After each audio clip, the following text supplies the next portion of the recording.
All right, everybody. Thank you for tuning in. This is Mr. Composition, the MC that writes fiction. And this is another episode of the Texas CBD Fair, our cannabis interviews. And so today we have guest Phil. And Phil he is a cannabis photographer and he's a part of Zunbudz. And so thank you for joining us. How are you doing today? Good, good. It's great to be here. I'm blessed to be here. Obviously, on video chatting with you. This lovely Thursday, sunny out here. I don't know what it's like down there in Texas right now, but hopefully sunny. Yeah, we've definitely got a good couple of days. This weather has been so bloop, and it's us being from Texas. It's just like I like the cold. Like it's like Yeah, we got like legit snow this year. It was just all like, whoa, what in the world? really. Yeah, Yeah. yeah. I'm looking at a foot of snow right now out the window, so we're Oh. more on the way. So it keeps coming. We're on the last leg of winter, like the last stretch. Like Yeah, yeah, definitely. All the farmers getting ready for the spring season. right? That's Get gonna ready be to a grow, big start growing thing, some hemp. Yeah. right?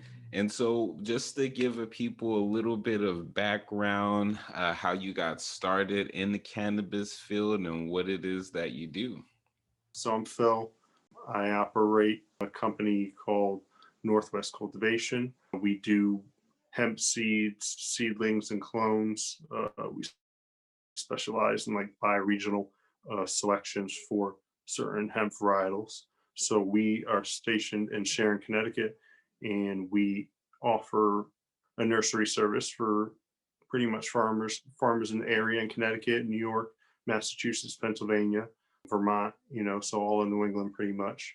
And from that, we end up, at the end of the season, we end up growing out our plants, whatever we have left over, and we have flowers. So what we did was we started a little company called Zunbudz, and a little peek at the logo right there. Yeah, that's one of them. That's the painted lady. So um, yeah, we're just trying to, we're trying to help farmers as well as bring a good quality product, greenhouse flower to the market. So And that's really dope because like in the CBD space, most people are, not even, I wouldn't say well versed, but they know about as far as weed in general. And usually the weed in general that they're talking about is the Delta 9 THC weed.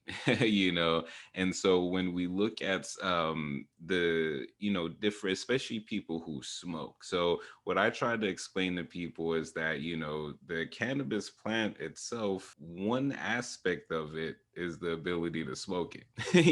But yeah, as far as like cultivation, so the art of cultivation, there's one thing that CBD kind of gets sometimes a bad rap for, is like how it looks. So they're going to be comparing like a high quality, THC bud that's all crystally and everything like that. And they're right, comparing yeah, it as far as to the CBD. And so people who are looking at it aesthetic wise, even though the benefits of it are, extraordinary, people who are looking at it for aesthetic wise, what got you into as far as the cultivation of, as far as hemp specifically, when it came to getting into cultivation and growing? about 2 years ago, I decided to start working on a hemp farm because I wanted to, get some experience farming. Wanted to just take that venture, because I feel that is the future. Farming is our future. From there, I met my partner, now partner, Chris Burney, and he happened to be former director of cultivation at Curaleaf. So, we kind of hit it off and started talking genetics. And while we were working on the farm together and getting to know each other, I had another gentleman, who had 2 acres who wanted to grow some hemp. So, you know, I I told Chris, I was like, let's go meet up with this other gentleman and see what we can do from here. And from there, we kind of just jumped in this whole greenhouse space and got right into the nursery. We saw there was a need, and that there was no genetics. It's hard. It was hard for farmers to source good genetics from reputable breeders. So we what we did was we set up nursery and we reached out to our connections in California, Hendricks Farms. They're out of Humboldt County, and they plugged us into a network of hemp breeders. One in particular who is, he's been doing this for many years, Jeremy Davis from Davis Farms out of Oregon. So we run his genetics, and they're American feral hemp genetics, a little different than what most other farmers are offering because they're climatized to certain regions in the US. So the genetics that we run have been tested everywhere from Oregon to Vermont down to Virginia. There's even some grown in Hawaii. So we got a pretty good spread on like the bioregional growth. So we want to we set this up so that way we can provide farmers in the area with genetics that would grow and that would not only grow but be able to fight off all these things like pests and pathogens, powdery mildew. In New England, it's tough growing. The seasons change. It can change fast. Fall can be it can be dry, it can be lovely, or it could be just pure rain. It could be a monsoon. So we we are looking to bring plants and genetics to farmers. It will help them have success, that will grow, they'll be able to get a full harvest in without being their crop running hot, or having losing their crop to mold, because that's like those are two big issues that a lot of farmers face. And the regulations actually just changed. I don't know if they bumped it up to 1% for the legal limit for the Delta 9. So it's going to be interesting this season to see actually what happens, and as far as CBD percentages that people are going to get, being able to go a little further with their harvest. So yeah, Oh yeah. we're excited to be doing this out here in New England, because we're like we are the first hemp nursery in Connecticut. I'm not sure about all of New England. I know there are other farms that or nurseries that also grow hemp, but we are like the first like strictly hemp nursery. That's like what we do. So yeah, it's awesome. It's been fun. It's been fun. No, that's super awesome. The one word that kept on popping out is genetics.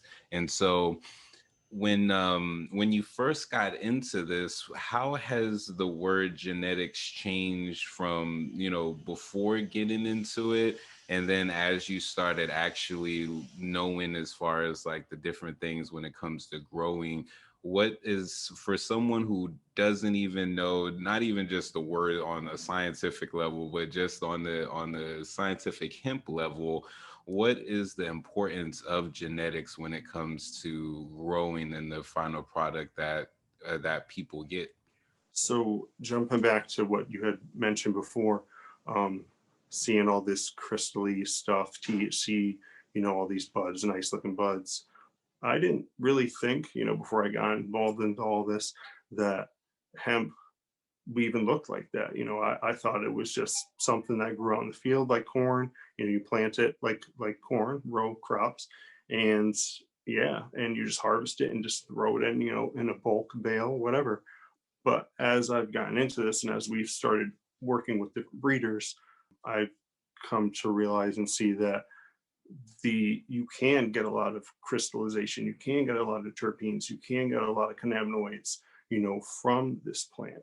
So it is the cousin of the THC plant, and it provides that medicinal effect. Most people don't know what CBD is and actually what it does. It does have have a lot of benefits, not to make any claims or anything, but yeah, I that was something that actually shocked me, is that the plant is just so, it's a beautiful plant. It's just like its cousin. So yeah, when we started, we grew out a couple of different genetics from a couple of different breeders this past year, and the Davis genetics ended up being like some of the most like beautiful, some of the most beautiful flower I've seen. And Yeah, because I here's was one of them. looking on the site and those look amazing. Yeah, It's if just y'all this could little see piece. It's that, hard. It look doesn't do at it that. justice. No, Um, that looks. I was looking on the website and I was just like, "What? This is CBD?" Like I've definitely seen different types of strains, but when I was looking on the website, I was like, "Man, these look delicious."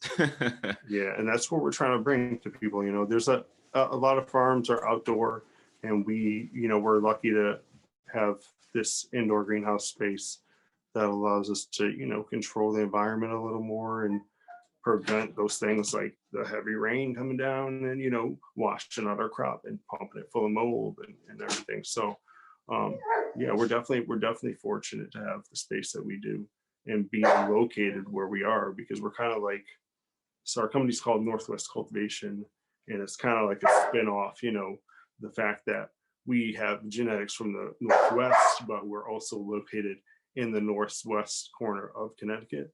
So, we're surrounded by farmers. There's hundreds of hemp farmers in New York, over 100 in Connecticut, over 100 in Massachusetts. So, we're like kind of nestled in this perfect area, which allows farmers to get access to us. So how is things, kind of evolved out there where you're at, especially in that north area, when it comes to farming and cultivation and just the general response on how, like, is the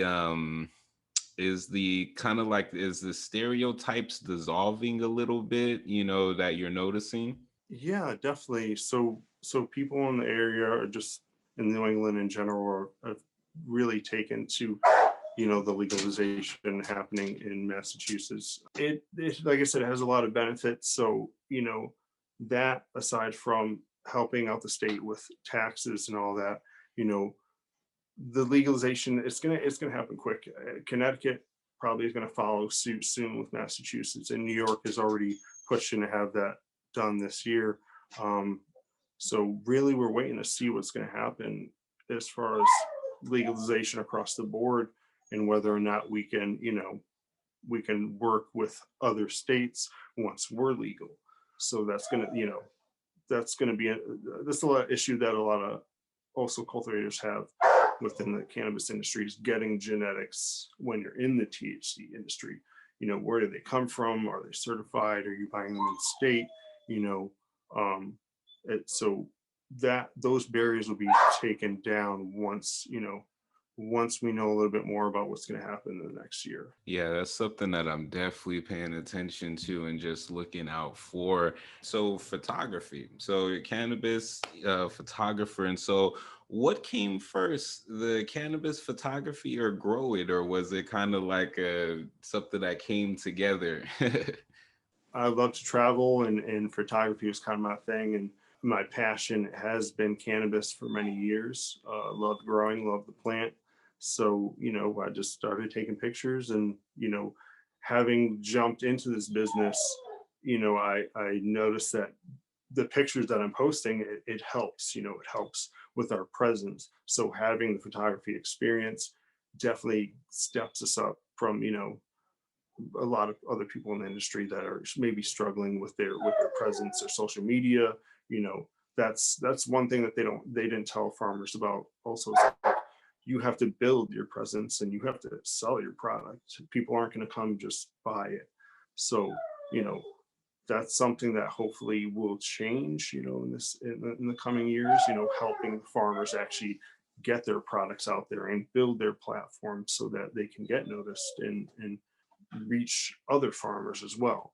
We've been, it's tough.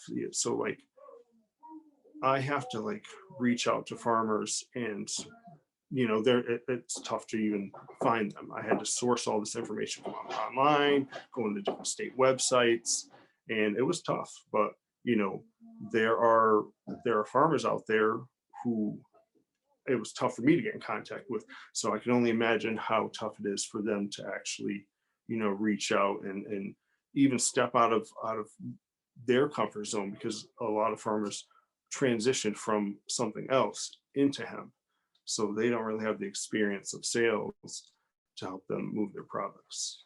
That's And definitely something that I've noticed is like the farmers are definitely like, being in this day and age, we're 2021 and social media. And it's like, as you mentioned, it's just all like farmers now, do have to have that either that person, or someone within their group that's out doing the actual like getting out there, is because like people usually when you search, a lot of the people that, unless you're doing something like yourself, a lot of people are just going to come on the top searches, as far as like whether that's for wholesale or just in general. And a lot of these farms, it can almost be mind boggling how many hemp farmers do actually exist in the United States, because we'll only know like a handful of them, but then you go on yeah, social media like Instagram and you're just all like, oh, I never heard of this farm, using the hashtags. It's just all like, oh, I never heard of this farm. And it's actually a really cool thing to see, because on the outside looking in, people are just like, oh wow, like that's where it grows, and I've heard all different types of stories, like some people that have their indoor grow like in like a 2 by 2 space, so they can only do a limited amount, but having the larger space and controlled, that does take out, a lot of things, and being able to have that information out there, especially as a farmer, to get new people, because they can get anywhere from a bakery that's now doing infused products, and they're now getting pounds and pounds of hemp from them for that reason, or somebody that's bigger that now is looking for a new farm to outsource their products and different things like that. So as a grower, what was your first experience from seed to you smoking the actual plant that you grew? What was that whole experience like, and what went through your head when you're just like, wow, like I grew this? well, I tell you, it was a lot of work. That is for sure. Most people don't know or realize how much work farming actually is. But yeah, to actually plant it, take care of the plant for months at a time, the whole summer, it was the struggle. Like I said, was the weather, up and down temperatures, cloudy days, a lot of cloudy days. Then it would flip to extreme heat. So we were battling that. And these plants, they still took off.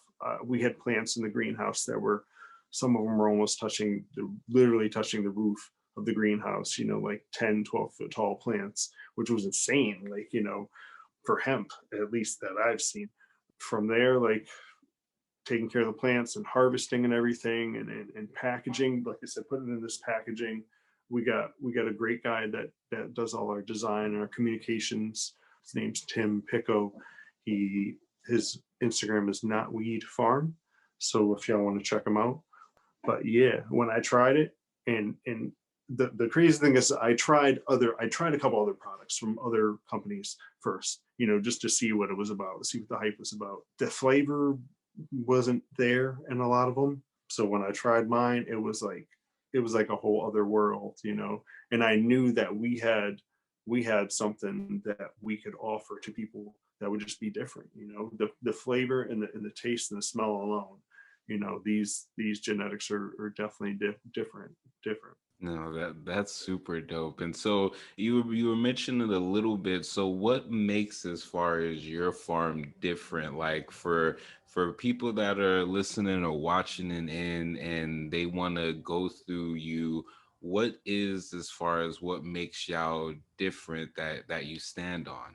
We try to test the genetics out in your area, so we know, one, that they will grow, but also we're not here just to make a quick buck and bang, we're out. We're here for the farmers, so we're here to help. Questions, we're open. Message me anything. we want farmers to be successful, and that helps. I mean, it doesn't work if we don't work together, so we have to stand by the farmers and stand by our product as well, so we've helped, we sold to several farmers in the state, and they've all had success. New York, Pennsylvania, like I said, Vermont. We had one farmer, or actually Tim, our communications director. He grew our Purple Emperor strain, Painted Lady, and Apollo, and he got hit with frost, like a severe frost. Like these plants were covered, they were icy, seriously, and they bounced back literally the next day. The sun came out, the frost melted, and they perked up, and he had a great harvest. So that was shocking, just to see that alone. So um, we're excited for the next season. We know it's not going to be easy with the weather being the way that it's been the past couple of years. But yeah, we're hoping we can, help bring something different, bring better genetics that work in your area.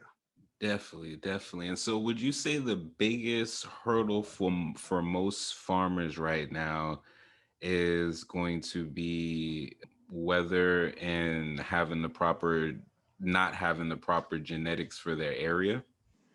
Yeah, most definitely. Weather is a big part of it. Farming, a big part of farming in general, and genetics. Like I said, if you're growing something that's only meant to grow at a high altitude or a certain area, um, with no humidity, what's going to happen when you put it in an area where there's really high humidity? It's just not going to work well. So providing farmers with something that works is what we do, and what we're here to help with.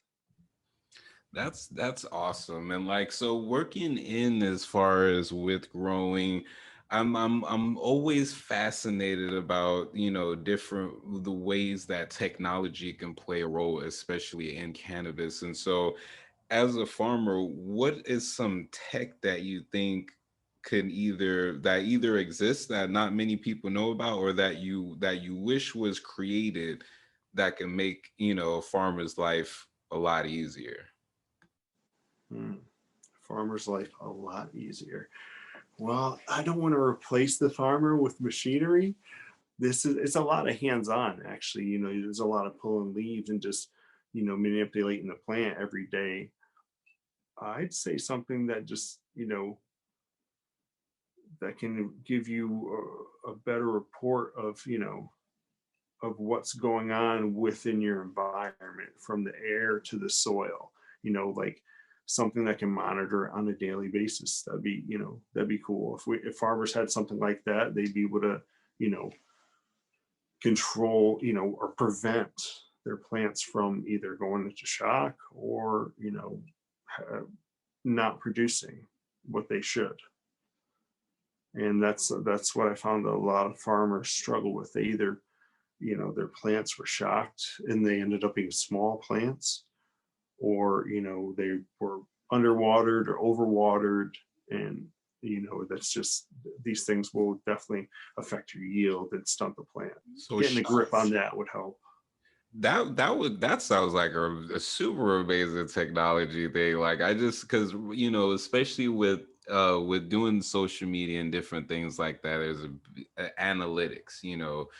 Analytics on all these different things, and to be able to have something like that does sound like a fire piece of technology right there.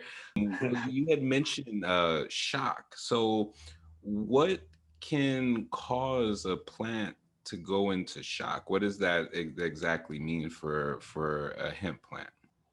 Well, anything from like the outside temp to the ground temp, the soil consistency. I saw a farmer, he bored holes into the ground and just dropped plants into the holes and then filled in around the plant. Well, that was good, for a certain period of time until it hit that board, you know, kind of like a cylinder that he made, and it was so packed, and the soil just wasn't meant actually for what the for the hemp that he was growing there was always saturated. So it kind of just hit a wall and just stopped growing. And also, just what's in the soil. A lot of farmers just tilled up their land and or either put down a cover crop and didn't really think about, what else they had to add to balance out their soil for this plant to thrive. So soil pH and anything that's in the soil can affect your plant's growth for sure. Dang, Too much that's of something will shock it, will burn it, will kill it. So that nutrients as well. So wow, no, that's fascinating. I'm learning a lot because the thing is, like, I haven't physically been to a hemp farm, but I see all these different pictures, and I'm always fascinated. Like, a couple of people ask me, "Are you growing?" I'm just like, "No," but yeah, it looks fascinating. I know it's work, but it looks fascinating. I'm always just all like, "Whoa, the ability to like grow something that I can." Then smoke or then be able to use for different things. That to me sounds fascinating, but I also realize within myself I like doing a bunch of different things, so I'm just all like, you know what, I will watch and observe and let them do that, because it's so easy to be like, oh, this is another thing that I want to take on. And it's like, you know what, I think that I can observe and I can appreciate, the work that y'all do, because it's just I know it's not easy. But like I yeah, like, no, definitely. especially when you're passionate about it, it's just like the payoff is just its own reward. And so what I usually like to ask my guests, what is your most crazy or like coolest weed story, whether that was you intaking or what you observed in a group or a festival or something like that? Coolest weed story. Hmm. Oh, well, I guess I can incorporate a greenhouse in this because I was there, just working, and went outside, looked up, and I was like, wow, the sky it's getting a little dark right now. All of a sudden, pot falls out of the sky, and I was like, you know what, it's time to go home. Shortly after, I guess a tornado ripped through the area. Thank God nobody got hurt. Um, but it was just funny just to see a pot fall from the sky. And then there's guys that actually live at the greenhouse. There's an office and apartments upstairs. And the guys at the greenhouse said they came outside too, and there was pots falling from the sky, tons of pots falling from the sky from a nursery next door. So yeah, that was trippy. I was like, you know what? I gotta get out of here. I've either been working too much or so I've been around the weed too much. So it was They got a contact on me. raining weed. That That is, would have been nice. That would it's have been like nice. cloudy with the chance of pot falling from the sky. That's probably like one of the coolest weed. I'm trying to think, like, I'll think of certain like rapper weed stories and everything like that, and they'll say stuff. But I'm just all like, but did pot fall from the sky? Like, Yeah, so it was trippy, man. It was a cool experience. So like I got out of there. I was worried for a minute that the greenhouse would, get destroyed, obviously. But you never really hear about too many tornadoes in Connecticut, New York, but like they're popping up. I guess it's a thing. It's a thing now. So crazy weather. but that's cool that y'all are able to do the indoor. Like, I just, there was this one video that I seen. It was a guy in Chicago, and he was fascinated with pyramids, and he built his whole house as a pyramid. And what he found out was that the way that the structure was, and the natural magnetic current that it creates, he had like an indoor, well, not at first, but originally in the below the basement, the energy created its own like hot spring, and it brought the water from the ground like up, to his house. And so what he Geothermal, did, yeah. he ended up like growing, well, not cannabis, but just growing his crops in general in there, he noticed that they would grow 3 times as quick within there than it did outside. And when I think about, as far as like, large scale areas, especially with the different things that are going on with weather, what type of facilitation that's long standing would, is indoor grow something, that's going to be, more prevalent in the future, do you think? It's already happening. There's a lot of like indoor microgreen farms. So I mean, those are it's pretty much you can stack LEDs on shelves and have tray upon tray of microgreens all the way up to the ceiling, however tall your ceiling is. So yeah, that's like the wave of the future, especially for urban farming and getting fresh greens and vegetables into the cities. So there's not a lot of space to grow. So indoors, pretty much, indoor with some kind of sustainable lighting, LED, I guess is the cheaper option. But yeah, that's the future right there. I think You definitely. think you think they can do some innovation on the LED lighting? Because I know, just in general, light bulbs in general, people are getting different light bulbs just for their homes and different things like that. But do you think that there'll be something that's created that, may be a lot less harmful to people and plants in general, especially when growing? Is that an issue that you run into as far as with the LED? Like, certain LEDs will, cause issues, like maybe a stunted, plant? No, not necessarily, but I mean, if we didn't have to use them, obviously that's the way to go. Being in a greenhouse, we don't really use supplemental lighting until we get later into the season.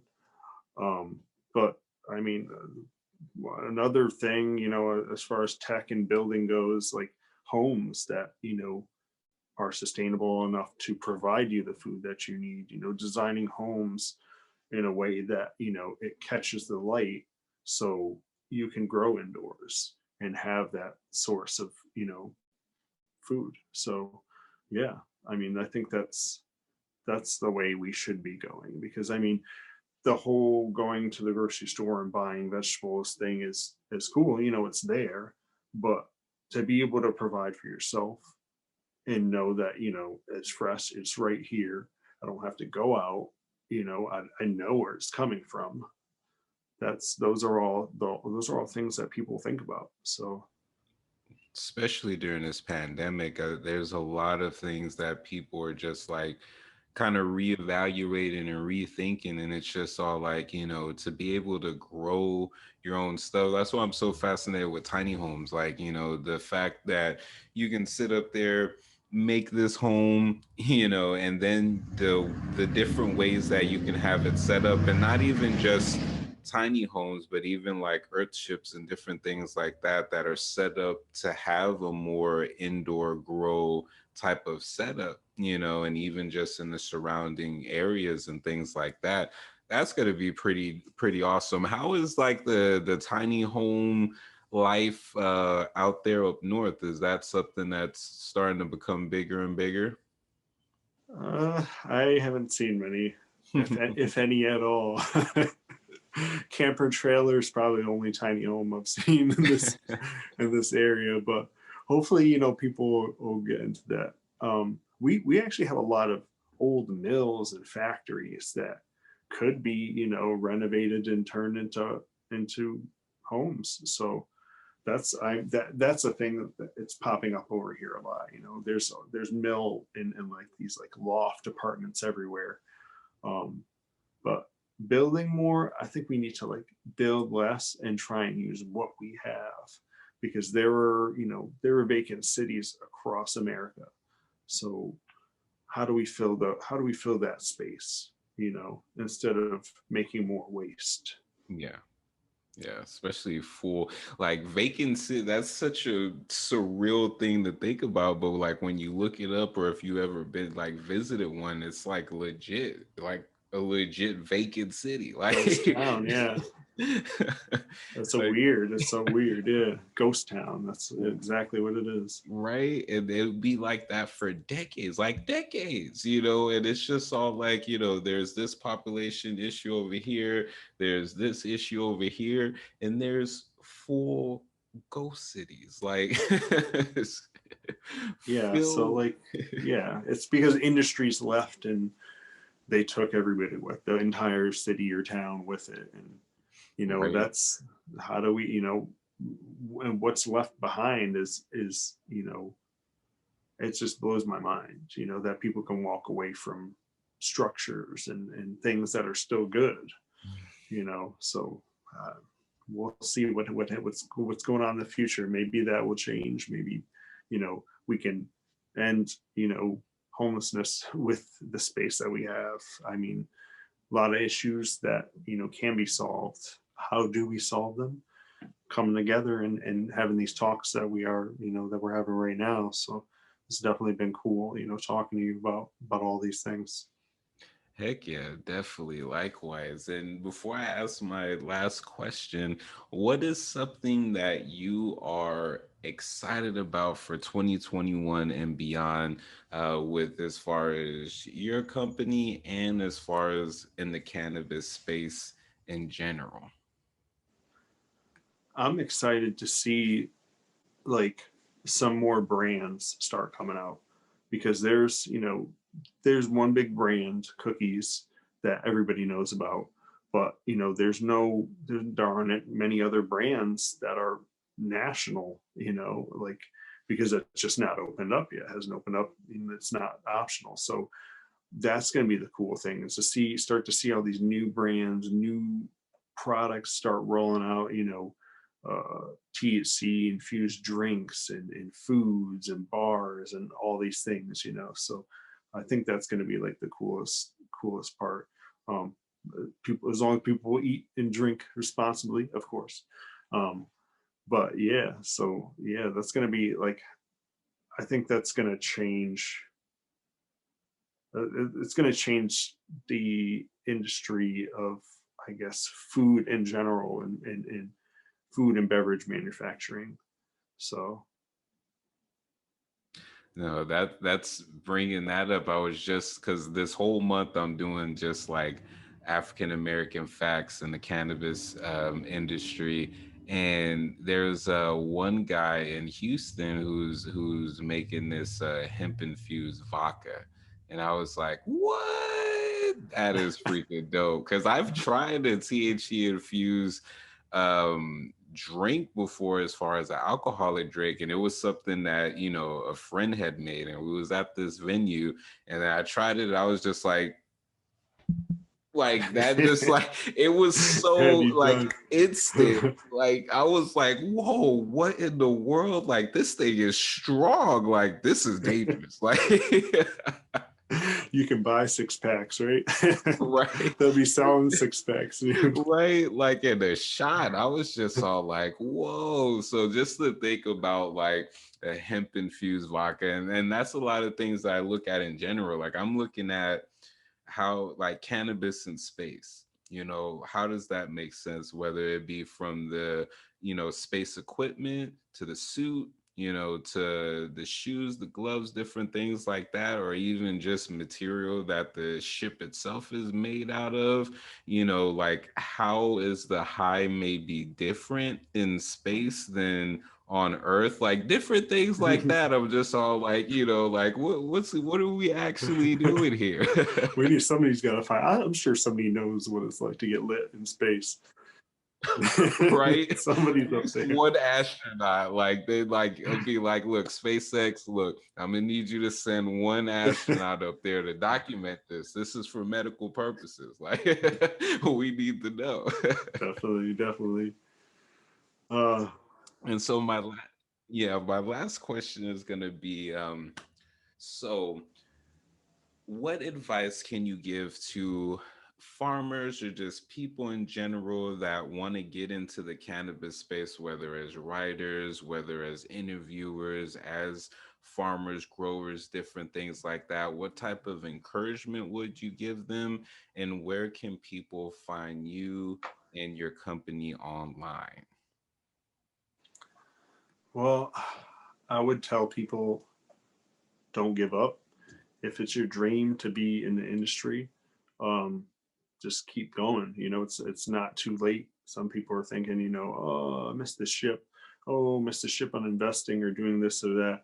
No, it's never too late. So if you got something that you want to do in this industry, I'd say go for it. Head first. Just take it on, because that's exactly what I did. A year and a half, 2 years ago, I was like stuck. I was like, what am I going to do? I didn't want to go work a regular job. I wanted to be on my own and be an entrepreneur. Um, so yeah, I just kind of just went at it and went right into farming, and from there it took off. So it's funny because I was on the verge of giving up on trying to get involved in the cannabis industry, because it's not easy to get involved, obviously. But yeah, just keep it going, and never give up on your dreams. Heck yeah. And where can people find you on social media and website? You can find me at Northwest Cultivation on Instagram, and Zunbudz, Zunbudz, on Instagram as well. And my personal Instagram is photos_Phil_.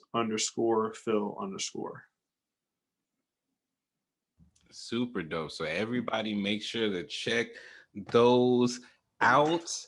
And thank you so much, Phil, for being a guest on here. It's going to be excited for people to be able to hear your story, especially like I'm gonna have to clip that part out and have it as a little preview and be like, yo, what is your weed story? Because I know you haven't had weed fall from the sky.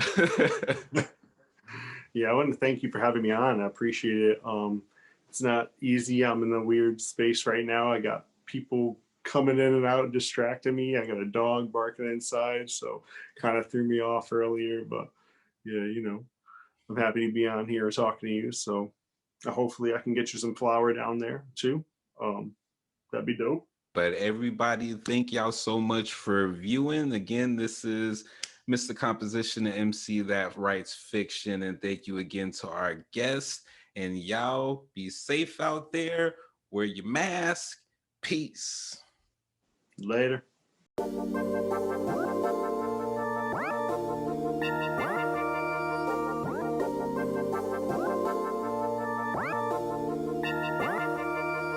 Snowed in, composition blend, stuffed in this pre-roll, light it up, stress free, let go, stress free, let go.